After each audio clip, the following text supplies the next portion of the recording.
Vitoria-Gasteiz hobetuz, bozkatzeko unea. Hobetuzen 5. edizio honetan Gasteizko udalerria hobetzeko 135 proiekturen artean aukeratu ahal izango duzu. Proposamen guztiak udal webgunean eta gizarte etxeetan aurkituko dituzun liburusketan daude eskuragarri.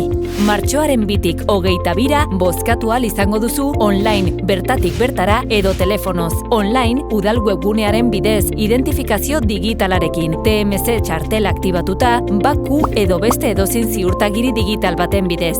Bertatik bertara zure identifikazioarekin, nana, gizarte etxeetan, informazio bulegoetan ordua eskatu gabe eta herritarrei laguntzeko bulegoetan ordua eskatuta. San Martin eta San Antonio kaleko bulegoetan, autotramitazio makinetan, bizan zentroetan eta Loma Generalaren plazan jarriko den Hobetuz kalean etxolan.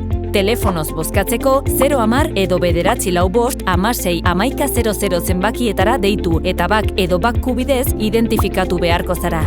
Gasteizko udalerrian erroldatuta dauden 16 urtetik gorako pertsona guztiek bozkatu ahal izango dute. Pertsona bakoitzak 3 proiektu aukeratu beharko ditu. Gogoratu bozkatzeko epea martxoaren 2tik 22ra. Informazio gehiago www.vitoriagidoigasteiz.org/vg hobetuz.